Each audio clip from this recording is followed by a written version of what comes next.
Bien, mesdames, messieurs, bonsoir. On va vous présenter une opération au cœur de ville, dans la ville de Hyères, que vous connaissez peut-être. C'est la ville la plus au sud de la région Provence-Côte d'Azur. Elle a un territoire très étendu, 13 200 hectares, 58 000 habitants. Sa vocation principale au plan économique, c'est la vocation touristique.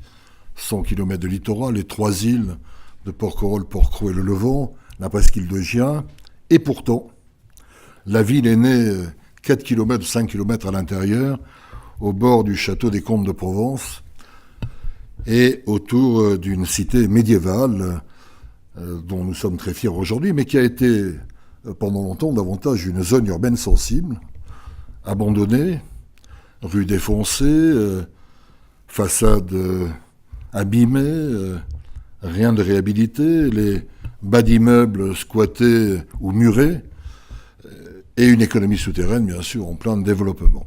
On a voulu, il y a quelques années, partir à la reconquête de ce qui est quand même le patrimoine principal de notre ville, puisque, bien entendu, au hasard de visites de plus en plus rares, on pouvait y percevoir l'église Saint-Louis du XIIe siècle, la collégiale Saint-Paul du XIIe, la tour des Templiers, exceptionnelle, et puis quelques portes ici et là qui dessinaient les anciens remparts. C'est donc la structure VAD, M. Laroche et son équipe qui ont procédé à ce travail qu'il va vous présenter. Je suis notamment fier d'une chose, c'est d'avoir récupéré et racheté tous les bas d'immeubles qui étaient murés ou squattés et d'en avoir fait des boutiques d'art. Il y a désormais 2 raisons d'aller dans cette vieille ville. L'une qui est, parce qu'on va dans le parcours des arts, on tombe sur le patrimoine historique exceptionnel de cette ville que Saint-Louis a visité au retour des croisades. Et l'autre, lorsqu'on va voir ce patrimoine, on découvre le parcours des arts. Je dirais qu'il y a une alliance qui permet de faire revivre ce lieu, de faire revivre les commerces alentours et de retrouver une cohésion sociale, de permettre aussi aux Hyérois, qui n'habitent pas tous là, de revenir dans ce lieu de vie qui avait été abandonné. Donc je crois que c'est une réussite, en tous les cas, nous la considérons comme telle, et les touristes aussi. J'ai été frappé par une enquête récente sur le tourisme. On demandait à nos visiteurs quelles étaient les raisons principales qui leur avaient valu de venir et surtout d'apprécier notre commune.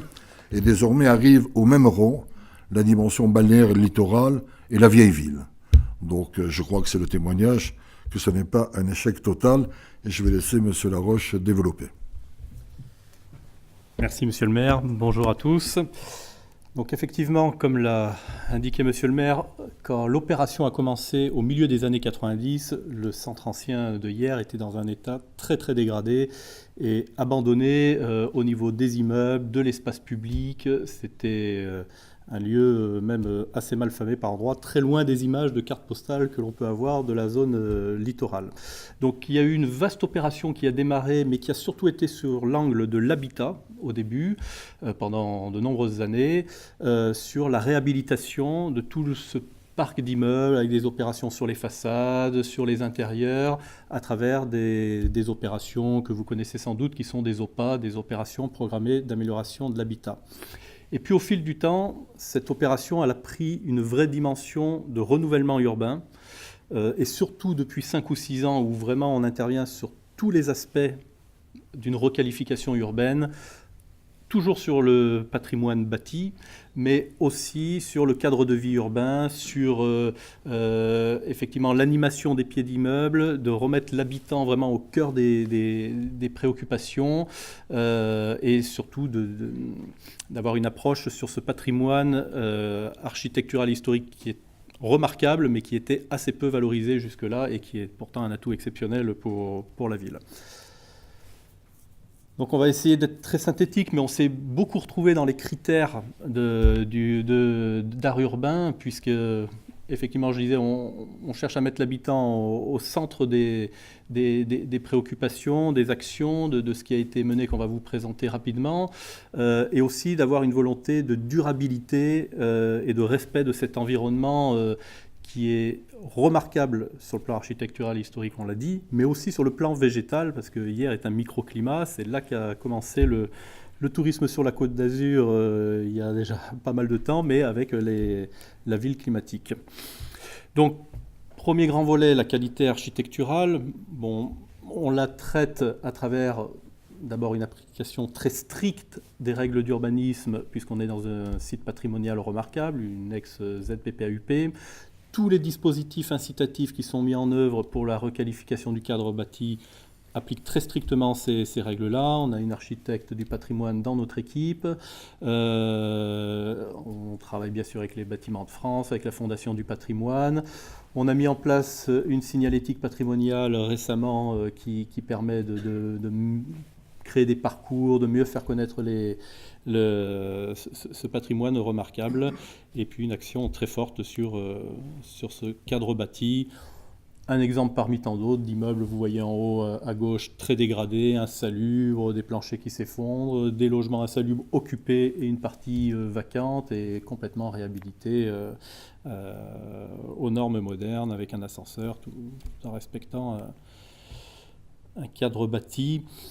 Là, des opérations de curtage. On a créé des passages en achetant des immeubles pour recréer des circulations piétonnes, en mettant en valeur l'eau. C'est ce qu'on voit sur les deux images tout en haut. Une petite passerelle avec une dalle vitrée qui permet de faire voir un cours d'eau souterrain qui était complètement invisible. On refait avec les privés les façades. On met des activités de type artisanat d'art. On essaie de recréer des lieux de vie. C'est surtout ça, en fait, la clé. On ne cherche pas à refaire un décor pour les touristes. Non, on veut faire un lieu de vie pour les habitants. C'est aussi des curetages de pâtés d'immeubles dégradés pour recréer des cours intérieurs, tout en conservant la trame historique en extérieur.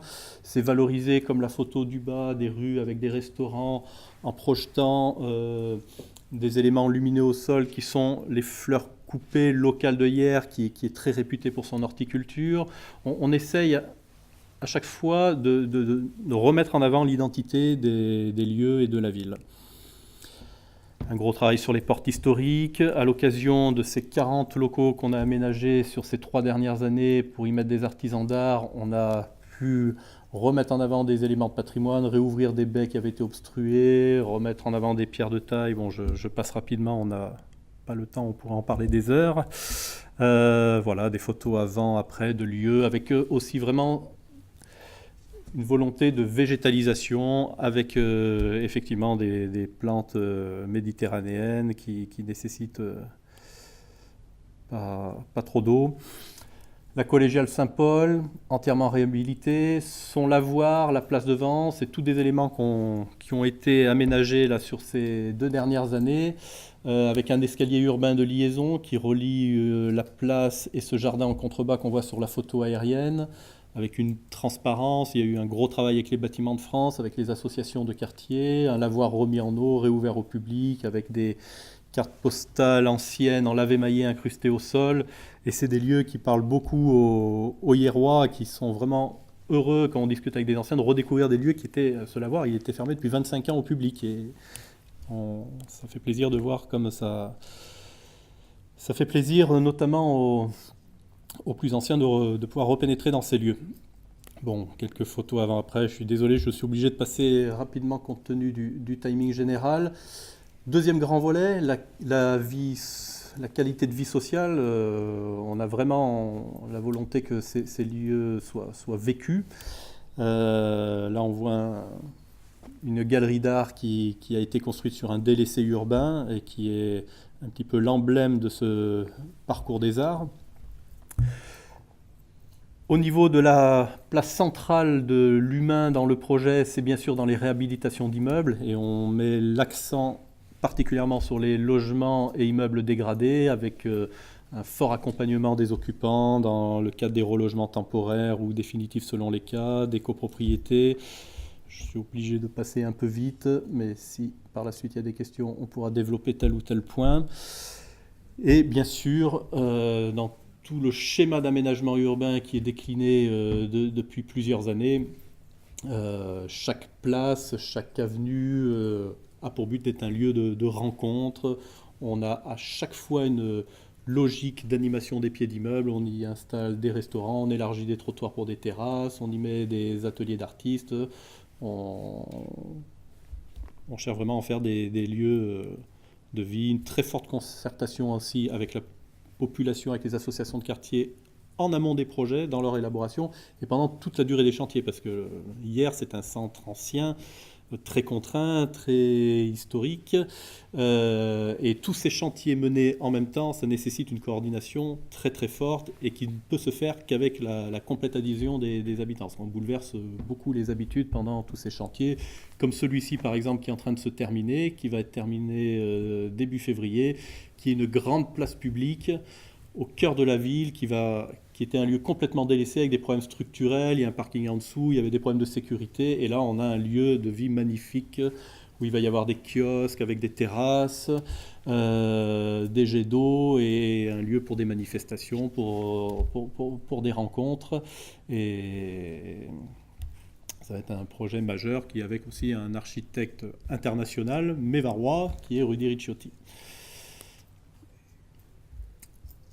Bon, le parcours des arts, 40 locaux d'artisanat d'art qui ont été acquis, qui sont loués à loyer préférentiel, à des activités très diverses et qui font un motif supplémentaire aussi de redécouverte pour les Hyérois de leur vieille ville, qui, comme elle a eu pendant longtemps une image malfamée, n'y allait plus. Donc là, ils la redécouvrent. Et en redécouvrant, en allant voir ces boutiques sur lesquelles on communique, ils redécouvrent leur patrimoine et leur ville. Et par ailleurs, aussi pour les visiteurs de l'extérieur, c'est intéressant, bien entendu, également. Bon, quelques exemples de locaux avant-après, je passe un peu rapidement. Là aussi, dans ces lieux de vie et dans cette volonté de rappeler l'histoire, ce kiosque qui a été reconstitué à partir de gravures anciennes sur le square Stalingrad. Et puis tout un volet de respect de l'environnement que je vais laisser Kabimouli décliner. Donc en effet, le troisième volet donc, de cette opération de renouvellement urbain est donc bien évidemment le respect de l'environnement.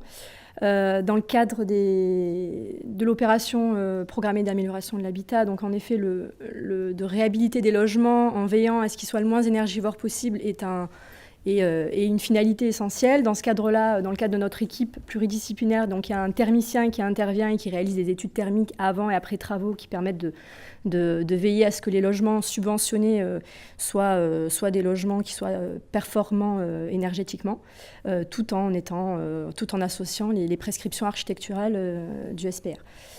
Dans le cadre des aménagements urbains, le volet environnemental est aussi respecté, notamment dans la mise en place d'une gestion des déchets durables avec des points d'apport volontaires en tri sélectif enterrés qui sont mis en place dans l'ensemble des aménagements hyérois, ou encore le développement de circulation douce avec des efforts qui sont mis en place pour éviter une place trop grande de la voiture donc dans ce centre ancien, ou encore la végétalisation des espaces publics avec la mise en place, comme on l'a vu tout à l'heure dans des précédents projets, la mise en place d'essences locales qui permettent justement le rafraîchissement de ces centres anciens.